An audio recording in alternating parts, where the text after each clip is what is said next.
بہت سے غزوات اور جنگ ایسی ہے جس میں خود آقا کریم رؤوف الرحیم علیہ تحیت و تسلیم نے خود سے شرکت فرمائی. اس میں سے ایک ہے جنگ بدر. آقا علیہ السلام کی زندگی میں بہت سی جنگیں ہوئی تھی، لیکن حق و باطل کی یہ پہلی جنگ تھی. جو جب مکہ مکرمہ میں تھے تو اس وقت بھی جنگوں کا ماحول تھا، لیکن یہ جو جنگ تھی وہ حق اور باطل، کفر اور اسلام کے درمیان تھی.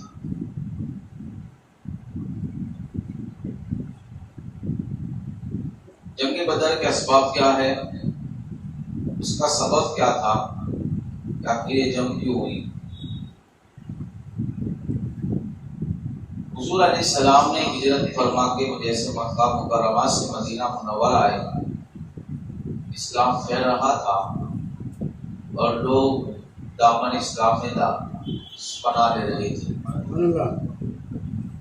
قریش کو یہ گوارا نہیں تھا کہ حضور علیہ السلام اور ان کے ساتھی وہاں چین سے بیٹھے. ایک تو یہ بھی اس کا پس منظر بیان کیا جاتا ہے. مکہ کے وہ لوگ یہ نہیں چاہتے تھے کہ اسلام پھولے اور آقا کریم علیہ السلام اور ان کے ساتھی، ان کے رفقا، ان کے صحابہ چین سے بیٹھے. تو اس لیے جنگ ہوئی اور یہ بار بار مسلمانوں کو ستاتے بھی تھے. یہ تجویز پیش کی گئی کہ چونکہ مکہ کا سارا جو نظام تھا، ان کی جو جی ڈی پی تھی وہ تجارت کے اوپر تھی. ان کے شام کی، ان کے یہاں جو بھی آتا تھا وہ شام سے ہی آتا تھا اور تجارتی قافلے آتے جاتے تھے.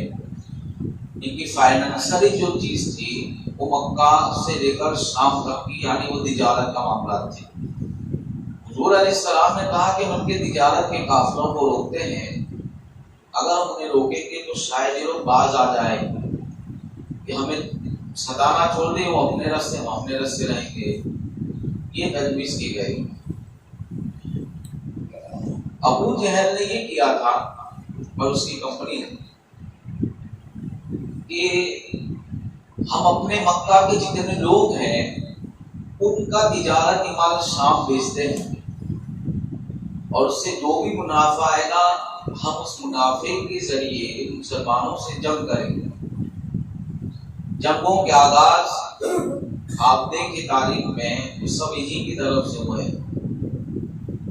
مسلمانوں کی طرف سے. اور پہلے تو یہ حکم تھا کہ چاہے وہ خود بھی کرے تم صبر کرو. جہاد کا حکم بھی تھا صحابہ کرام. بعد میں حکم آیا کہ یہ لوگوں کا سارا مال کا بینیفٹ جو ملے گا اس کے ذریعے ہم لوگ مسلمانوں کو ہتھیار خرید کے مسلمانوں سے جنگ کریں گے. اور یہ قافلہ لے کے ابو سفیان روانہ ہو گئے جو پہلے کفر کی حالت میں تھے، ایمان نہیں رہے. ان کا ایمان فتح مکہ کے بعد جنگ بدر، جنگ احد، یہ جو بڑی جنگیں ہوئی انہیں میں انہی کا ہاتھ تھا. لیکن کلمہ پڑھنے کے بعد ساری خطائیں اللہ معاف فرما دیتا ہے. یہ ہے تو یہ آغاز ہوا. ہمارے آقا علیہ الصلوۃ والتسلیم نے تو نیت یہ تھی کہ ان کے تجارتی قافلوں کو روکا جائے. یہ ارادہ نہیں تھا کہ ہم ان سے جنگ کریں گے. یہ جنگ تو حالات ایسے ہو گئے اور ہو گئی. تو یہ لوگوں کا یہ قافلہ جب نکلا وہاں سے مکہ مکرمہ سے تو مسلمان اور مدینہ منورہ میں یہ مشورہ ہوا تھا کہ قافلے کو روکیں گے. ان کو بتائیں گے کہ بھئی دیکھو اگر تم نے ہمارے ساتھ ایسا کیا تو تمہارے قافلے کو ہم روکیں گے، تمہاری شام کی تجارت خطرے میں پڑ جائے گی. کوئی وجہ نہیں تھی، مال لٹانا نہیں تھا، ستانا نہیں تھا، خالی تنبیہ کرنا تھا، وارننگ دینی تھی. اور ان کے کھانے پینے کی اشیاء، ان کا فائنانشلی جو پرابلم خطرے میں پڑے گا تو وہ خود بخود گزر جائیں گے. ابو سفیان جو کہ چالاک اور ہوشیار، کل میں نے بتایا تھا کہ وہی اونٹ کے پاخانے کو دیکھ کر انہوں نے یہ کہا تھا کہ یہ مدینہ سے آ رہے اونٹ. یہ ان کی چالاکی تھی، یہ ان کی ذہانت تھی. تو یہ تو قافلہ لے کے کیسے بھی کر کے صحرا کے راستے نکل گئے اور یہاں جنگ کے حالات بن گئے. اور وہاں ابو جہل کو یہ بھی خبر پڑ گئی، اس لیے کہ اس نے اپنے گنڈے چھوڑے ہوئے تھے اور اس کے لوگوں نے یہ کہا کہ مسلمان تو ہمارے قافلے کو روکنے کے لیے آ رہے ہیں، تو بس اس کو تو مل گیا. تو کہا اب ہم ان سے جنگ کریں گے، اب تیاریاں کرو. اب ورگلانے لگا، گھر گھر جا کے، نگر نگر، محلہ محلہ اعلان کرنا تھا کہ ہمیں ان سے لڑنا ہے، ہمیں اس سے جنگ کرنی ہے، ہمیں ساز و سامان کی ضرورت ہے، ہمیں جوان مردوں کی ضرورت ہے. 1000 کے لشکر کو تیار کر کے کھڑا ہو گیا، یا 950 کا لشکر اسلحوں کے ساتھ تھا. ہر ایک کے پاس نیزے تھے، ہر ایک کے پاس تلواریں تھی، ہر ایک کے پاس بھوک کی شدت مٹانے کے لیے، اونٹ ذبح کر کے گوشت کھانے کے لیے، اور اچھی اچھی نعمتیں ان کے پاس جو ہیں موجود تھی کھانے پینے کی. یہ سارا ماحول اس نے بنا دیا. اور یہاں مسلمانوں کو ایک ارادہ نہیں تھا کہ مجھ سے لڑیں گے، وہ یوں چاہتے تھے کہ خالی قافلے کی تنبیہ کر دیں گے تاکہ ہمارے اوپر یہ لوگ پریشانی اور جو بھی کچھ کرتے ہیں وہ رک جائیں گے اور ہمیں سکائیں گے نہیں. بس یہی غرض تھی.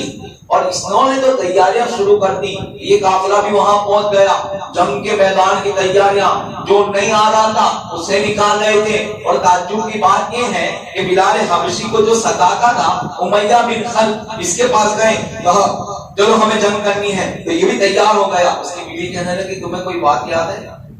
تو مجھے تو یاد نہیں. کب باہر نہیں نکلنا ورنہ مر جائے گا. اب زور سے باہر نکلے گا تو مر جائے گا. توجہ. کہا کیوں؟ تو کہا تمہیں پتا نہیں وہ واقعہ کیا واقعہ. حدیث اٹھا کے دیکھے حضرت سعد جب مکہ مکرمہ کے اندر مسلمان تھے، طواف کرنے کے لیے پہنچے مدینہ سے، ابو جہل روکنے لگا تو یہ دیش میں آ گئے، لڑنے لگے. امیہ بن خلف کہتا ہے چھوڑو یار وہ تو ایسا ہی ہے. کہا نہیں اس نے مجھے چھیڑا ہے تو میں تو اس سے بحث کروں گا. یہ لڑ رہے تھے، ٹکرا رہے تھے. حضرت سعد بن معاذ کی زبان سے نکل گیا کیوں امیہ میرے مصطفیٰ نے کہا ہے تو گھر سے باہر نہیں نکلا. اگر تم نکلا اور جنگ کے لیے آیا تو گھر واپس نہیں آئے گا. کہاں میرے آقا مدینہ؟ یہ ہے علم غیب مصطفیٰ. کون کہاں مرے گا، کون کہاں زندگی پائے گا. ابھی جنگ ہوئی نہیں ہے، ابھی حالات پیدا نہیں ہوئے ہیں، لیکن کہہ دیا تھا. اب دیکھو اس زمانے کے مشرکوں کا عقیدہ کیا تھا. وہ گھر پہ آ کے کہتا ہے بیوی سے کہ ایسا ایسا کہا ہے تو کہ صدقت رسول اللہ، وہ جو بھی کہتے ہیں وہ سچ ہوتا ہے، گھر سے باہر نہیں نکلنا.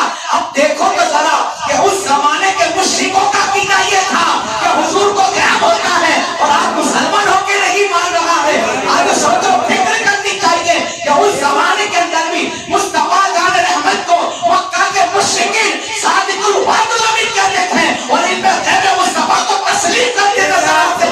اس کی بیوی کہتی ہے باہر نہیں نکلنا، چونکہ ان کی زبان سے جو نکلتا ہے وہ ہونے لگتا ہے.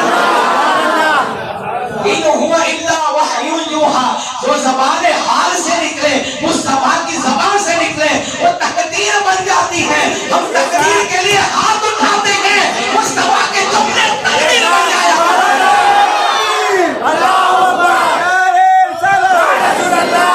ہم دعا کریں تو تقدیر بنے، مصطفیٰ کے جملے تقدیر سوار دیا کرتے ہیں. امیہ بن خلف کہتا ہے وہ ابو جہل میں تو نہیں آؤں گا. کہا کیوں؟ کہا مصطفیٰ جان رحمت نے کہا تھا کہ باہر نکلے گا تو مر جائے گا. تو وہ کہتا ہے ایسا کچھ نہیں ہے. کہا نہیں وہ جو کہہ دے وہ ہو کر رہتا ہے. یہ عقیدہ اب سوچے تو ذرا، وہ عقیدہ برا تھا اس لیے کہ ایمان نہیں تھا تو ماننا کام نہیں آیا. اگر کلمہ پڑھ کے علم غیب مان لو تو ایمان مضبوط ہوتا نظر آتا ہے. عقیدہ وہ ہوتا ہے کہ اللہ الہ الا اللہ پڑھ کے مصطفیٰ کا غیب مان لو تو پھر جنت بھی ہماری ہوتی ہے اور قبر بھی سمجھ جایا کرتی ہے. میرے پیارے آقا علیہ السلام کے پیارے دیوانوں، امیہ بن خلف کی بیوی کہتے نہیں جانا تو مر جائے گا. ابو جہل نے کہا اس کو نہیں نکالوں گا تو اس کی قوم بھی نہیں آئے گی. تو کہا ایک کام کر ارد رستے سے پیچھا چلے. اس نے یہ تجویز دی کیونکہ ابو جہل بھی جانتا تھا کہ یہ نہیں ہٹے گا، کیونکہ یہ ڈر چکا ہے اور اس نے سنا ایسی بات نہیں تھی تو کہا آدھے رستے سے واپس آ جانا، آدھے رستے سے واپس آ جانا۔ اب یہ تو نکل تو گیا لیکن پھر راستے میں کیا ہوا؟ جلدی جلدی، یہ وہ بات تھی کہ مصطفیٰ کی زبان سے نکلا تھا، جا تو نہیں رہا تھا، زبان مصطفیٰ کے جملے کھینچ رہے تھے، زبان مصطفیٰ کے جملے اس کو بدر میں لے جا رہے تھے، اور بدر میں گیا اور موت بھی آ گئی۔ اس کی بیوی کہتے تھے نہیں جانا، پھر بھی گیا، یعنی بیوی بھی مانتی تھی۔ تو یہ حالات ہے کہ وہ گیا اور مر گیا۔ تو میرے آقا علیہ الصلوۃ والتسلیم ارادہ تو نہیں تھا کہ جنگ کرے، لیکن حالات ایسے پیدا کر دیے تھے۔ اب دیکھو 990 یا 1000 کا لشکر، ہر ایک کے پاس تلواریں، ہر ایک کے پاس نیزے تھے، اسلحے تھے، سینا موجود تھی۔ مسلمانوں کے پاس کیا تھا؟ 8 تلواریں تھی، وہ بھی ٹوٹی ہوئی، زنگ لگی ہوئی، ایک نیزہ تھا، 2 گھوڑے تھے، 70 اونٹ تھے، ایسی خستہ حالی تھی، پیٹ میں کچھ نہیں تھا، ماہ رمضان کے روزے تھے، عرب کا دبتا ہوا ریگستان تھا۔ آخر وہ کون سی وجہ تھی جو ان کو میدان بدر میں لے گئی تھی؟ تو ہاں کوئی کہتا ہے یہ وجہ یہ تھی اس کے لیے کہ ان کے دل کے اندر عشق رسول ساکوٹ کے بنا ہوا تھا، تو ان کے جذبوں کو ابھارتا ہوا نظر آتا تھا اور وہ چلے گئے تھے۔ ابو جہل کہتا تھا آج تو بدلے کا دن ہے، ہم مسلمانوں کو سب ہستی سے مٹا دیں گے، وہ بھی تمنا رکھتا تھا۔ یاد رکھنا محمد کے عربی کے غلام کو دنیا سب ہستی سے مٹانے کی سکتی آج بھی جو ہے ابو جہل کے ماننے والے یہ کہتے ہیں کہ ہم سب ہستی سے مٹا دیں گے۔ ہم کہتے ہیں جب تک مصطفیٰ کا کرم ہوگا ہمیں دنیا سے کوئی نہیں مٹا سکتا۔ سب ہستی سے مٹانے کی بات تو دور کی بات ہے، ہمیں کوئی مٹا نہیں سکتا، اس لیے کہ یہ زمین بھی مصطفیٰ کی ہے۔ زمین و ہوا تمہارے لیے، مکین و مکہ تمہارے لیے، چنی و چنا تمہارے لیے، بنے تو جہاں تمہارے لیے، دہن میں زبا تمہارے لیے، خبر میں ہدا تمہارے لیے، ہمارے یہاں تمہارے لیے، اٹھے بھی وہاں تمہارے لیے۔ یہ زمین مصطفیٰ کی ہے، سب ہستی سے مٹانے والے خود سب ہستی سے مٹ چکے ہیں، ہمیں کوئی نہیں مٹا سکتا۔ تو یہ چیلنج تھا، سوچے 1000 کہاں تلواریں، یہاں 6 تلواریں موجود تھی۔ صحابہ کرام کی قدم نہیں ڈگمگائے، جب نکل رہے تھے نا، جب نکل رہے تھے تو یہودی مذاق اڑا رہے تھے، اوہ کس سے ٹکرانے جا رہے ہیں، تمہارے پاس تو کچھ نہیں ہے۔ منافق یہودی کیا ہے تمہارے پاس؟ تلواریں، وہ بھی 8، زنگ آلودہ، ٹوٹی ہوئی، وہاں اتنا سامان، تم کیا کرو گے؟ تمہارے پاس تو کچھ نہیں ہے۔ اور ایسے حالات تھے کہ ایک ٹولتے کا نیچے کا حصہ ہوتا تھا، اوپر کا نہیں ہوتا۔ اسلام اتنی مسلم ایسے پہنچا ہوتا ہے، آج ہمیں اس کی قدر نہیں۔ وہ رمضان کے روزے رکھ کے بھی دھوپ میں نکلتے تھے، آج اچھے ہفتے کٹے پنکھوں کے نیچے بیٹھنے والے بھی روزے کے لگے۔ تو شرم آنی چاہیے، پہلا رمضان کا تھا ایسا زندگی کا، ہم تو ہر سال دیکھتے ہیں، ان کے لیے تو پہلا رمضان تھا۔ جس سال رمضان کے روزے چھوڑتے اسی سال جنگ بدر ہوئی۔ مکہ کے منافق یہودی سب کہہ رہے تھے تم کیا کرو گے، تم کس کے ساتھ لڑ رہے ہو، تمہارا حالات دیکھو، تمہارا پوزیشن دیکھو، تم کیا کرو گے۔ صحابہ کرام اب یہ کیسی بات تھی؟ حوصلہ پست کرنے والی بات تھی، ہمت توڑنے والی بات تھی۔ منافقین کہہ رہے تھے تم کیا کرو گے، وہاں اتنا بڑا لشکر ہے۔ وہی بات تھی موسیٰ علیہ السلام کی قوم کی، میں نے بتایا تھا کہ وہ جا کے کہتے تھے نہ جاؤ نہ، وہاں تو ایسا ایسا ہے۔ یہ قوم کیا کہتی تھی؟ ہم تو نہیں جائیں گے لڑنے، تم جاؤ، یہ کہتی تھی۔ وہاں بھی معاملہ یہ تھا، یہودی منافقین مسلمانوں کے حوصلے پست کر رہے تھے اور کہہ رہے تم کس کے ساتھ لڑ رہے ہو، تم کہاں جا رہے ہو، تمہارے پاس کچھ نہیں ہے۔ صحابہ کرام کا جواب یہ تھا، اور سنو سنو، ہم نیزے اور بھالوں کے بھروسے نہیں جا رہے ہیں، ہم تلواروں کے بھروسے نہیں جا رہے ہیں، ہمارے پیچھے چلنے والی جو ہستی ہے محمد عربی کے بھروسے ہم جا رہے ہیں، اور قسم اللہ مصطفیٰ کے بھروسے نکلے ہیں تو ضرور اللہ میں فتح عطا فرمائے۔ یہ ان کے عشق عشق رسول نے جتایا تھا. یہ محبت رسول کی طاقت وہ طاقت تھی, یہ عشق رسول کا جذبہ وہ جذبہ تھا کہ آج تلواریں ہونے کے باوجود بھی ان کے حوصلے پست نہیں ہوئے تھے اور کہتے تھے ہم جاتے ہیں تو محمد عربی کے بھروسے جا رہے تھے اور نکلے. میرے آقا علیہ السلام نے مشورہ کیا کہ حضور کی سنت تھی, نہ کرتے تو بھی چلتا. اس لیے کہ حضور علیہ السلام کی ذات وہ ہے کہ جن پہ وحی آتی ہے, لیکن مشورہ بتایا کہ بڑوں کو چھوٹوں سے مشورے لینے چاہیے, بتایا اور مشورہ لیا کیا کرنا چاہیے. سب سے پہلے بعد الانبیاء بالتحقیق امیر المؤمنین, بعد الانبیاء بالتحقیق سیدنا صدیق اکبر کھڑے ہوئے. آقا ہمیں کیا پوچھتے ہیں, جو آپ کریں گے ہم وہ کریں گے, جو آپ کہیں گے ہم وہ کریں گے. حضرت عمر کھڑے ہوئے, یا رسول اللہ اس نے پوچھنے کی بات کیا ہے, جو آپ حکم دیں گے ہم کرنے چلے جائیں گے, اس میں کیا مشورہ لینا. تمام مہاجرین صحابہ یعنی ہجرت کرنے والوں نے تو بات کر دی اور حضور کی نگاہ انصار کی طرف تھی. تو حضرت سعد کہتا آقا میں بھی بولوں, کہتا آپ ہی کا انتظار تھا. میرے ہجرت والوں نے تو میرا سپورٹ کر دیا اور یہ کہہ دیا اب دیکھو انصار صحابہ کے جملے, صدرہ کے ساتھ کے وہ جملے جو تاریخ میں لکھے گئے اور سنہری کر کے سونے کے قلم سے لکھنے لائق جملے ارشاد فرمائے.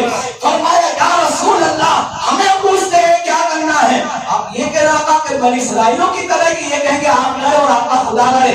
نہیں, قسم اللہ اگر آپ کہیں تو ہم اپنے گھوڑوں کو سمندر میں ناکھنے کے لیے تیار ہیں. آپ کہیں تو اپنے گھوڑوں کو جو ہے صحراؤں میں دوڑانے کے لیے تیار ہیں. یہ تو بدر بہت نزدیک کی بات ہے. اگر آپ کہیں تو ہم شام کا گھوڑے دوڑانے کے لیے تیار ہیں. آپ فکر نہ کریں, تمام انصار صحابہ آپ کے ساتھ کھڑے ہوئے ہیں.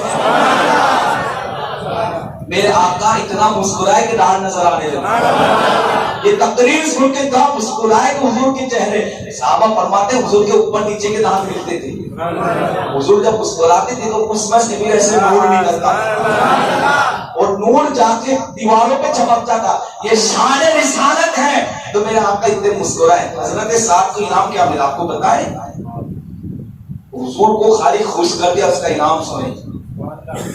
ایک جنگ کے موقع پر آپ کو تلوار لگی تو یہ نس پڑ گئی تو اس میں سے فوارا نکلتا تھا خون کا, فوارا نکلنے لگا.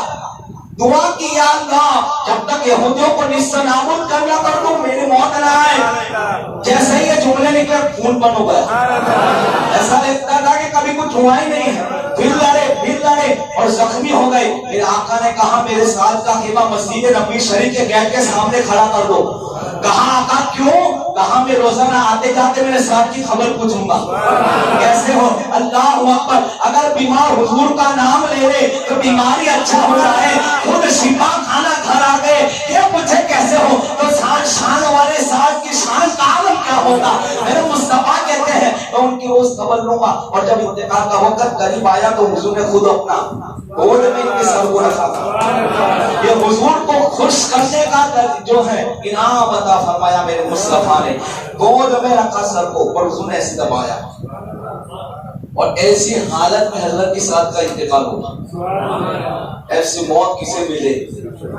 لوگ کہتے کلمہ نصیب ہو, حضور کا نام آئے اور ہم مرے. واللہ یہ بہت سعادت کی بات ہے. لیکن حضرت سعد کی شان کا عالم کیا ہوگا. کلمہ زبان پہ تھا, چہرہ مصطفیٰ سامنے تھا اور گود بھی مصطفیٰ کی تھی. ارے یوں کہتے کہ جنت پہ جانے سے پہلے جنتی سردار کی گود میں ان کا سر آ گیا تھا. ابھی گئے نہیں اور جنتی گود میں سر آ گیا تھا اور اسی حالت میں انتقال ہوا. میرے آقا نے کہا فٹافٹ جنازے کی تیاری کرو. حضور علیہ السلام اتنا تیز چل رہے تھے اس وقت, اتنا تیز چل رہے تھے کہ صحابہ پیچھے دوڑ رہے ہیں. کہا یا رسول اللہ اتنی جلدی آپ اتنی تیز نہ کہا, آپ ہمیں کہتے ہم کر لیں گے, آپ بیٹھ جائیں. میرے آقا نے کہا میں تیز اس لیے چل رہا ہوں مجھے ڈر ہے. دیکھو عشق رسول کا انعام, دیکھو مصطفیٰ کو خوش کرنے کا انعام.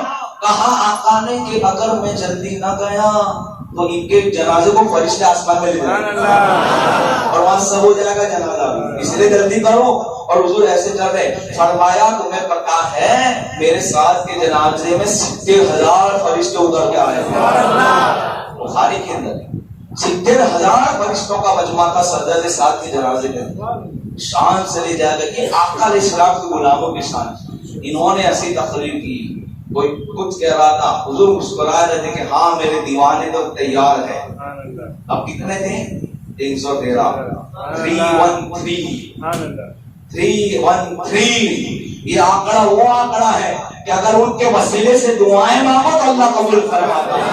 اور یہ آنکڑا بھی ایسا نرالا آنکڑا ہے. 313. کوئی دیکھے تو کہا یہ جنگ کے بدر، یہ وہ آنکڑا تھا. آپ کو بتائیں اللہ نے جو زمین پہ رسول بھیجے نا، رسول ان کی تعداد 313 تھی. ہاں رسولوں کی تعداد، نبی رسول میں فرق ہے. یہ ہے 313 کا. اس میں حضرت عثمان غنی گنتی میں ہے، لیکن آقا کریم علیہ السلام کی حضرت رقیہ جو بیٹی تھی وہ بیمار تھی، حضور نے ان کو کہا مدینے میں رہو. مال غنیمت تقسیم کرتے وقت ان کو مال دیا اور بدری صحابہ کہا گیا. کیوں تو 312 جو ہیں. اب نکلے میدان بدر میں، تلواریں اتنی، روزے کی حالت ہے، اور وہاں سے تقریباً 120 کلومیٹر ہے مدینہ منورہ سے. ابھی بھی اگر آپ وہاں سے لشکری میں جاؤ تو 3-4 گھنٹہ لگتا ہے بدر. 150 پہ گاڑی چلتی ہے وہاں پہ. اب اس زمانے میں تو سواریاں بھی کیا 2 اونٹ تھے. اللہ کے رسول علیہ السلام نے اور 2 گھوڑے تھے اور 70 اونٹ تھے. تو کہاں باری مان گیا، ایک سواری پہ 3 لوگ، تھوڑا ہی بیٹھے تھوڑا. آپ اللہ کے رسول چاہتے اپنے لیے تنہا گھوڑا لے لیتے، اور جنگوں کے اندر بادشاہوں کی شان یہی ہوتی تھی، لیکن نہیں، حضور کی شان دے. کہاں میرے ساتھ علی ہوں گے، میرے ساتھ علی ہوں گے اور حضرت ابو لبابہ غالباً یہ ہوں گے. ہم تینوں چلیں گے باری باری. انہوں نے باری مقرر کی، لیکن جب باری آتی تھی صحابہ کرام خاص طور پر مولا علی تو فرماتے یا رسول اللہ میں نے آپ کو دے دی، آپ میرے لیے بیٹھے. وہ کہتے ہیں میں نے بھی آپ کو دے دی، لیکن حضور ادھر جاتے کہا نہیں تمہاری باری ہے تم ہی بیٹھو. یہ حضور کی شان ہے. کوئی بادشاہ جہاں میں ایسا بتاؤ جو میرے مصطفیٰ کے جیسا نہیں ہے. حضور کی یہ شان اور عاجزی انکساری تھی کہ حضور خود بھی جو ہے سواری سے نیچے تشریف لاتے تھے. میدان بدر پہ پہنچ گئے.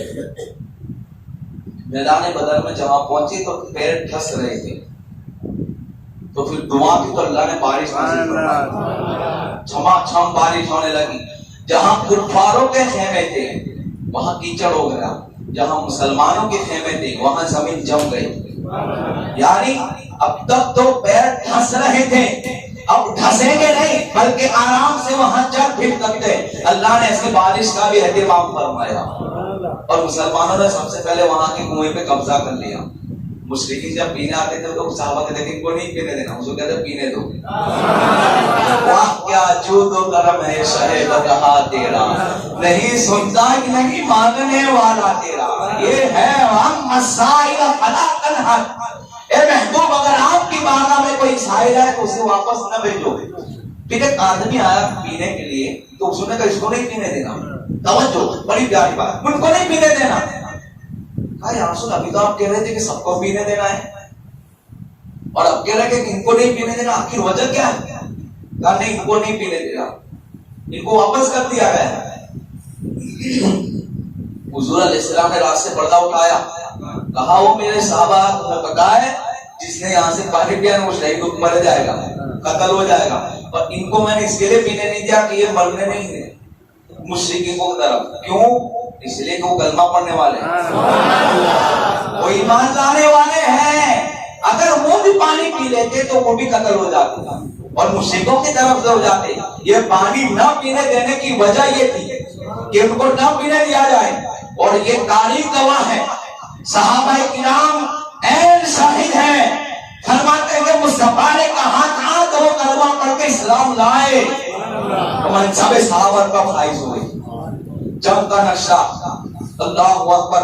رات کا وقت آیا، صحابہ کرام ایسے سو رہے تھے نا اطمینان سے، بہت سکون سے، اور میرا آقا دعا کر رہے تھے.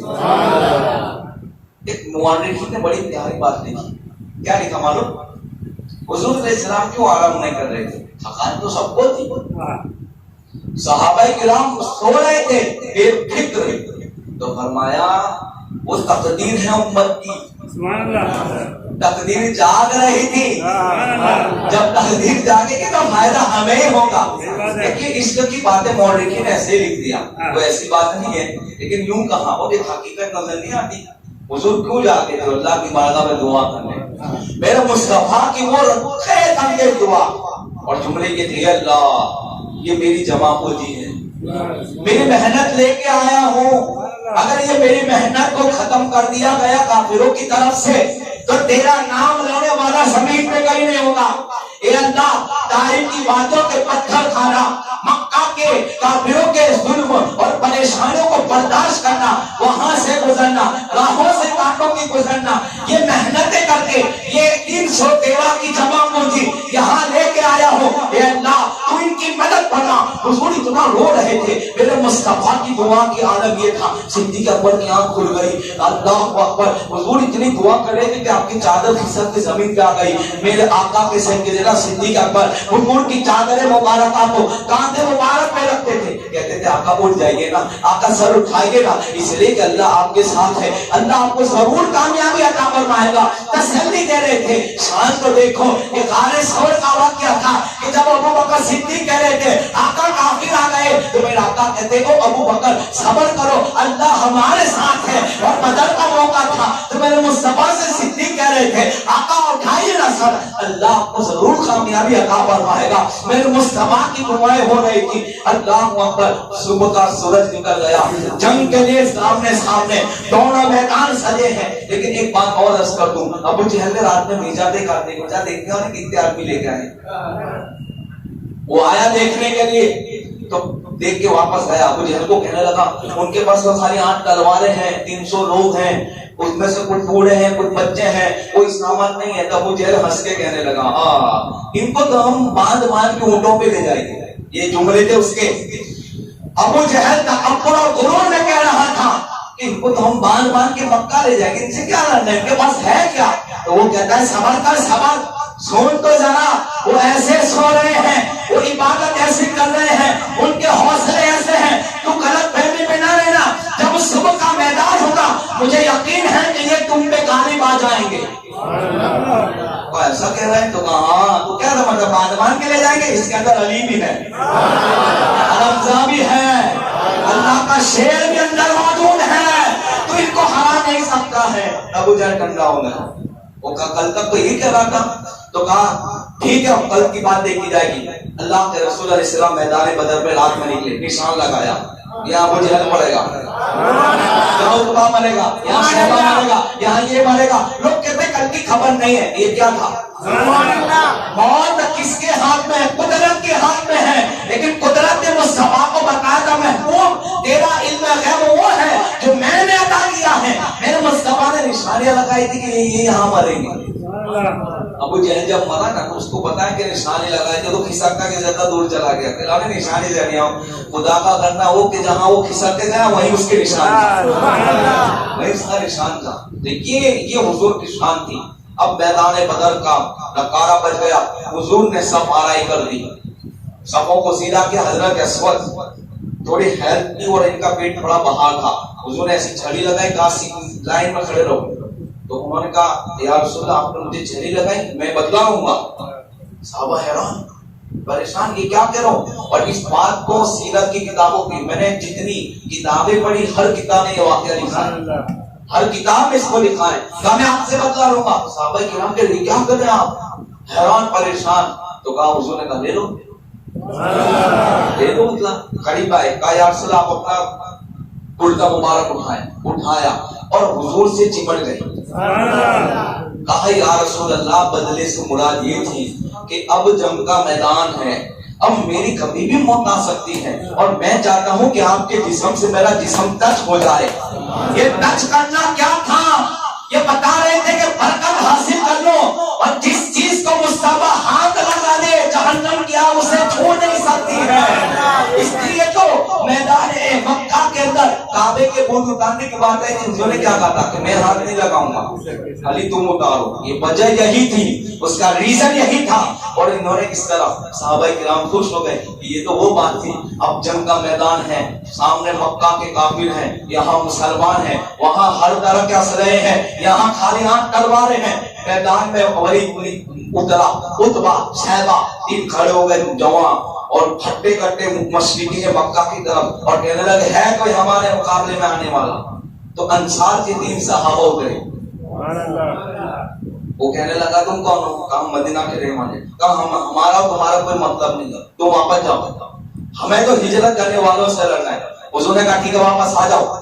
اب کیا تھا دیکھو میرے مصطفیٰ نے پہلے کس کو میدان میں اتارا. وہاں اتبا تھا، شیبہ تھا، ولید تھا.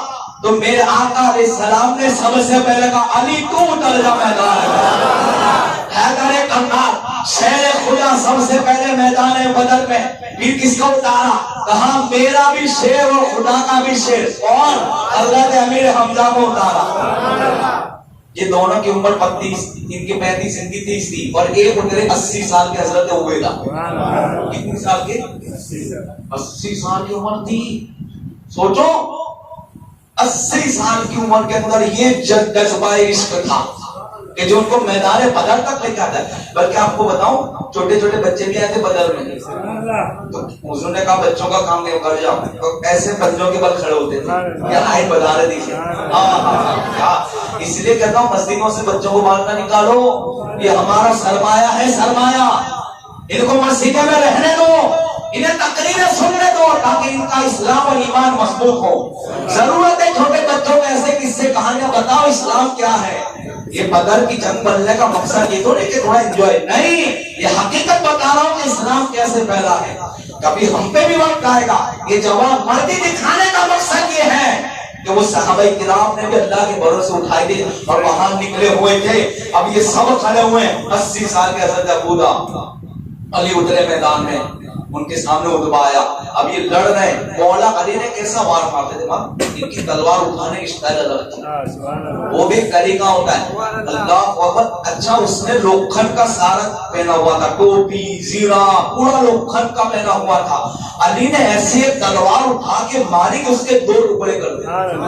مرا نہیں تھا، یہ حیدر کرار کا وار تھا، یہ فاتح خیبر کی تلوار تھی. ایک بار ایسا لگایا کہ 2 ٹکڑے کرتے. ادھر امیر حمزہ بھی تھے، لڑ رہے تھے، انہوں نے بھی ایک بار کے اندر اس کے 2 ٹکڑے کر دیے. لیکن سامنے جو ایک تھا ولید، اس نے حضرت ابو عبیدہ کے پیر میں تلوار ماری. یہ زخمی ہو کے نیچے تشریف لائے. قریب تھا کہ ان کو یہ شہید کر دے. مولا علی چھپتے اور کہا ہٹ جا، اور ایک تلوار ماری، ختم کر دیا. 3 میدان میں اترے تھے، مولا علی کی تلوار سے 2 مرے. اور یہ مولا علی کی تلوار کی شان تھی. اللہ اکبر کہ 70 کافر مرے، خالی 35 کو علی نے مارا. ایک روایت میں 21 کا آیا ہے، ایک میں 35 کا آیا ہے. یعنی آدھے لوگ تو خالی علی کی تلوار سے مرے. یہ علی کی تلوار تھی، یہ حیدر کرار کی جرأت تھی، یہ خون رسول تھا، یہ جگر رسول کی جو ہے شوہر تھے. اللہ اکبر. علی بھی میدان میں. پھر خماسان کی جنگ شروع ہو گئی، پھر لڑائی شروع ہو گئی. کوئی تلوار اٹھانا ہے. ایک صحابی رسول حضرت قاسم بن محسن آئے، کہا یا رسول اللہ میرے پاس تو تلوارت نہیں ہے، میں کائے سے لڑوں؟ حضور نے کھجور کی ٹہنی دے دی. ابھی ہم جیسا ہوگا تو کہتا کیا دے دیا، کیا سے لڑیں گے؟ یہ ہو نہیں، شک نہ آنا حضور کی بات میں ایمان ہے. شک آ گیا تو تیرا ایمان کام کا نہیں ہے. ایسا کیوں ویسا کیوں؟ یہ عشق رسول تھا، یہ جذبہ صحابہ تھا کہ ٹہنی دینی کا سوال نہیں کیا کہ یہ ٹہنی سے کیا لڑیں گے. قسم اللہ، وہ قاسم بن محسن کہتے ہیں مصطفیٰ کی دوئی ٹہنی کا اثر یہ تھا کہ مارتا تھا تو ٹہنی تھی، اور دشمن کی گردن بھی پڑتی تھی تو تلوار کا کام کیا کرتی تھی. قسم اللہ، میں نے اس تلوار کو حضرت صدیق اکبر کے دور تک چلایا تھا. جب بھی ضرورت پڑتی تھی تو تلوار نہیں اٹھاتے، وہی ٹہنی لے کے جنگوں میں جاتے تھے، اور اس کی ٹہنی سے کہیں کو ہٹایا اور پھینکا ہے. یہ شان تھی میرا آقا رہتا ہے. تو کہیں ٹہنی عطا فرمائی. اللہ اکبر. حضور کی دعا تھی إذ تقول للمؤمنين لن يكفيكم أن يمدكم بثلاثة آلاف من الملائكة مسومين. اللہ نے کہا جبرائیل جاؤ 3000 فرشتوں کی فوج لے کر 3000 آئے، پھر حضور نے دعا کی تو پھر 5000 کا لشکر اٹھا. اذ جعل اللہ بثلاثۃ آلاف من الملائکۃ مصومین وما جعلہ اللہ الا بشرى بخمسۃ آلاف من الملائکۃ مصومین. 5000 کی فوج فرشتوں کی اتری. آپ کو ایک بات بتاؤں، قرآن کے اندر جب ہماری تخلیق ہو رہی تھی نا، ہم بن رہے تھے آدم علیہ السلام، تو فرشتوں نے کہا اللہ کائے کو بنا دے، انسان تو فساد بنائے گا زمین پہ جا کے، لڑائی کرے گا، جھگڑا کرے گا. اور نحن نسبح بحمدک ونقدس لک، اللہ ہم تو ہے نا تیری تسبیح بیان کرنے کے لیے کائے کو انسان کو پیدا کرتا ہے. اللہ نے کہا انی اعلم ما لا تعلمون، جو میں جانتا ہوں تم نہیں جانتے. فرشتے تو کہہ رہے تھے کہ اب لڑیں گے، اب خدا کہہ رہا ہے تسبیحات چھوڑو اور تلواریں اٹھاؤ. اور ہاں ایسا نہیں تھا، جبرائیل علیہ السلام چاہتے تو ایک پل کے اندر سب کو اڑا کے پھینک دیتے، لیکن کہا نہیں، محبوب کے صحابہ کہتا ہے تلواریں لے کے اترو. 5000 یہ قرآن کے اندر ہے، قرآن میں ہے. 14 پارہ اٹھا کے دیکھیں، یہ آیت میں نے جو پڑھی ہے اسی کا ہے. فرشتوں کا نزول ہو رہا ہے. کمانڈر کون ہے؟ فرشتوں کے رسول جبرائیل علیہ السلام. اللہ اکبر. میرے آقا سے جبرائیل نے کہا کہ بدر کا مقام کیا ہے؟ بدر والوں کا تو میرے آقا نے کہا جبرائیل تمام لوگوں میں بدری صحابہ افضل ہے. جبرائیل کہتے ہیں آقا جو فرشتے آپ کے لیے آئے تھے وہ تمام فرشتوں سے افضل ہے. اب دیکھو ایک جنگ کے اندر شرکت فرشتے ہو گئی، مصطفیٰ کی عظمتوں کے لیے، مصطفیٰ کے لیے فرشتے زمین پہ آ گئے تو اللہ نے فرشتوں کے بھی مقام کو بلند فرما دیا. یہ شان رسالت ہے. یعنی قوم اگر مصطفیٰ کے طریقے پر چلے گی تو قوم کو بھی اللہ سر بلندی عطا فرمائے گا.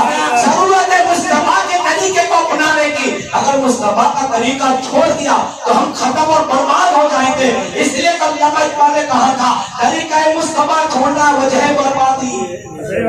طریقہ مصطفیٰ چھوڑنا ہے وجہ بربادی. اسی سے قوم اپنی بے اقتدار ہوئی ہے، اقتدار چھنائے اسی وجہ سے کہ اپنے طریقہ مصطفیٰ کو چھوڑ دیا.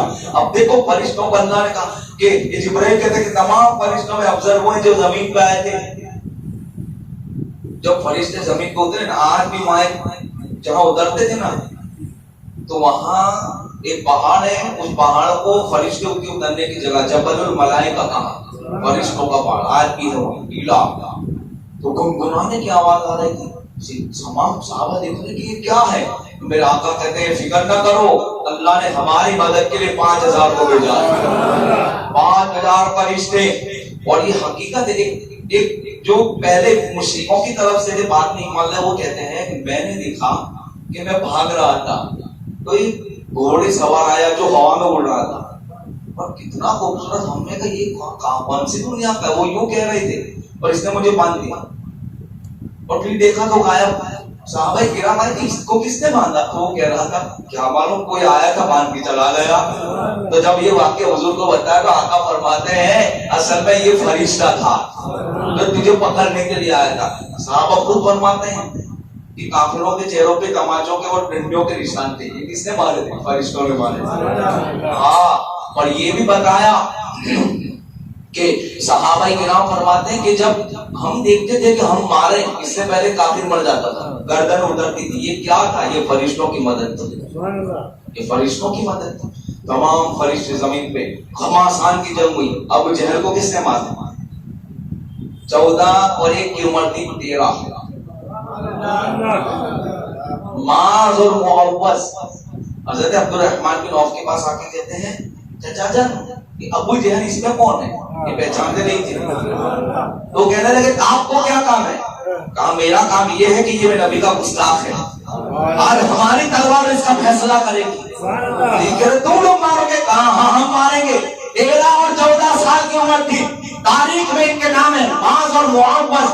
یہ دونوں نے جب ابو جہل کے چہرے کو دیکھا تو وہ کھڑا ہے، دونوں ایسے دوڑے اور چھپٹ پڑے.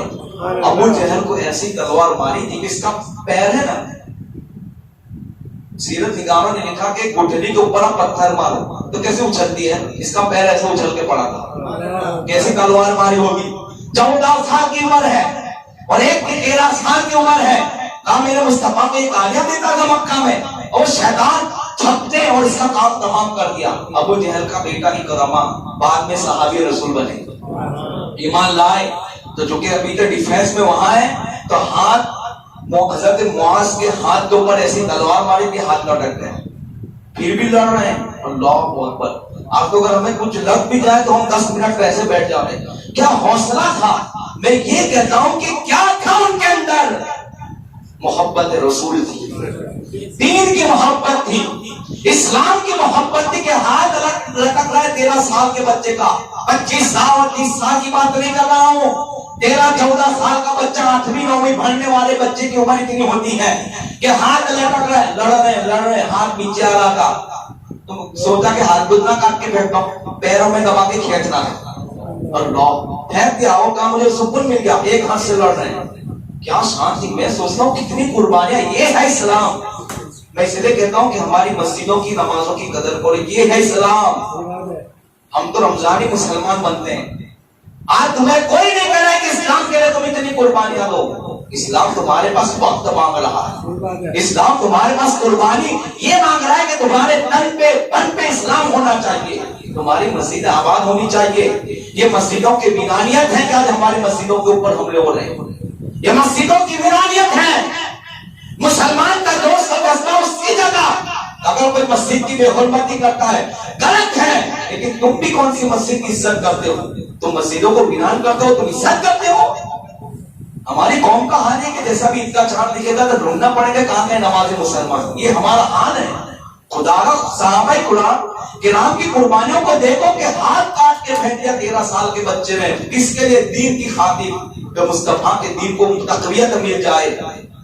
لڑ رہے ایک صحابی رسول نے ہاتھ دیکھا تو حضور کی بارگاہ میں لکھا ہے کہ یا رسول اللہ یہ معاذ کا ہاتھ ہے، کہا اس کو بلاؤ۔ میرے آقا علیہ السلام نے بلایا، کہا معاذ قریب آؤ۔ مصطفیٰ نے اپنا لعاب لگایا اور ایسے رکھا، فرماتے ایسا لگتا ہے نا کہ کبھی ٹوٹا ہوا تھا۔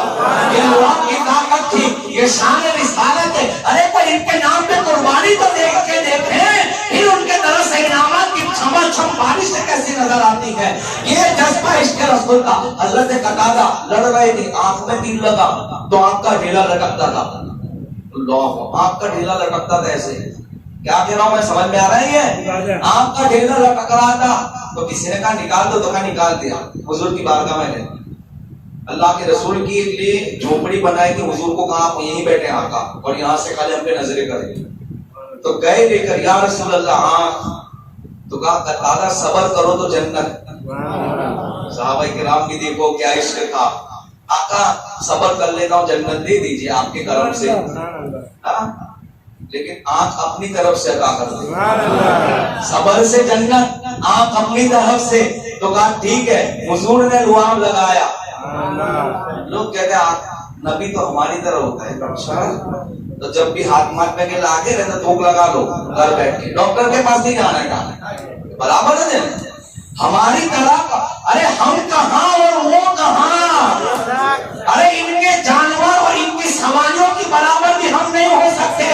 بخاری کی حدیث ہے، اللہ اکبر، حضور علیہ السلام جس خچر پہ سوار ہوتے تھے، ایک دن اس نے پیشاب کر دیا، ایک منافق کہتا ہے ان کتنی بدبو ہے، تو صحابی رسول کو غصہ ایک مارا مکہ کا بدبو کہتا ہے تیرے سے تو اچھا میرے مصطفیٰ کا یہ خچر ہے، یعنی اس کے خچر، ان کے خچر کی دھول کے برابر بھی ہم پہنچ سکتے۔ کہتے نبی ہماری طرح کہاں سے ہو سکتے ہیں، تھوک لگایا آنکھ ٹھیک کر دی۔ مہاراج کہاں کہتا تھا آنکھ روشن ہوتے ہیں، کہا مصطفیٰ کے لعاب کی برکت ہے۔ آخری عمر میں ادھر کی آنکھ تو کمزور ہو گئی تھی، یہ نام کمپلیٹ تھی، کہا یہ کون سی آنکھ ہے، کہا حضور نے لگائی تھی۔ گواہ کیا جود و کرم ہے شہ بتہا تیرا۔ یہ جود اور کرم کیا ہے؟ کرم کرنا یعنی یہ بھی دینا ہوتا ہے اور جود کو بھی دینا کہتے ہیں۔ تو مطلب کیا ہے؟ کرم وہ ہوتا ہے کہ مانگنے پہ دیا جائے، سمجھا رہا ہوں، بہت بڑی بات یہ حضرت قتادہ پہ فٹ ہوگی۔ کرم وہ ہوتا ہے کہ جو مانگے تو دیا جائے، اور جود وہ ہوتا ہے جو بغیر مانگے دیا جائے۔ تو وہاں جنت کو مانگنے سے دے دی اور آپ کو جود سے دے دی کہ بغیر مانگے۔ دیکھیے سارے واقعات پیش آئے، ابو جہل کو بھی مارا، امیہ بن خلف کو حضرت بلال پہ بہت ظلم کرتا تھا، مارا ایک بھیجا، امیہ بن خلف بھی ختم۔ کافروں کے 24 سردار مرے تھے، اور جب ان کے نام حضور کی بارگاہ میں آئے نا کہ یہ سب آئے ہیں جنگ میں، تو آقا کہتے ہیں ہاں مکہ کے لوگوں نے ان کے جگر کے بالوں کو ہماری طرف بھیج دیا ہے، اور مرے ابو جہل مرا، سب مرے، اتبا شیبہ بڑے بڑے سب مر گئے، کچھ بھاگ گئے، کچھ قیدی بنا لے گئے۔ اللہ نے مسلمانوں کے ذریعے فرشتوں کی مدد عطا فرمائی اور فتح ہو گئی، جیت گئے مسلمان جنگ۔ اب کیا تھا؟ ایک آخری بات، پھر لوگ ختم کرتے ہیں۔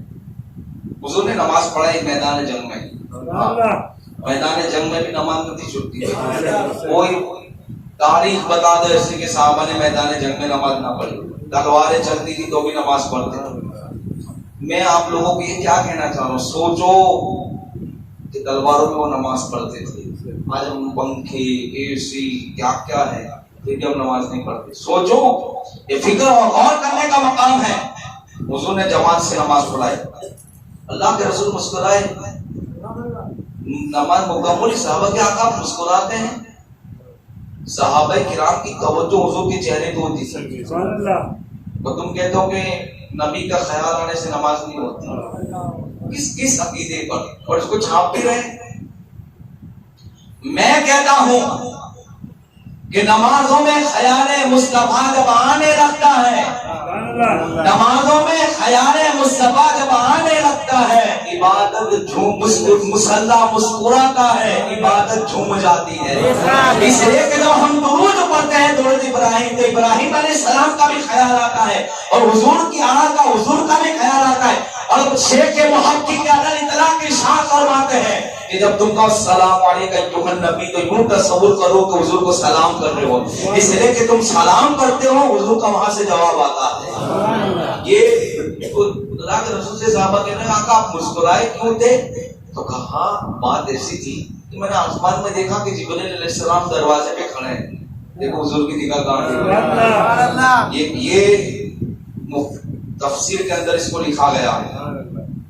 جبرائیل علیہ السلام آسمان پہ گئے، دروازہ کھٹکھٹایا، کہا کون؟ کا جبرائیل۔ کہا دروازہ نہیں کھولا جائے گا۔ کہا ایسا کیوں؟ دروازہ کیوں نہیں کھولا جائے گا؟ ہم تو کام ختم کر کے آ گئے، جنگ ختم ہو گئی، تیرا حکم کا میدان سے ہو کر آ گئے۔ میرا اللہ کہتا ہے جبرائیل گئے تھے میری مرضی سے، میرے محبوب کو پوچھ کے واپس آؤ، اس کی اجازت ہو تو دروازہ کھلے گا۔ تو میرے آقا کہتے میں اس بات سے مسکرایا۔ پھر جبرائیل آئے، کہا آقا اب ہم جائیں؟ تو کہا ٹھیک ہے جاؤ، مصطفیٰ کی اجازت ملی تو پھر جنت کا دروازہ اور آسمانوں کا کھلا گیا۔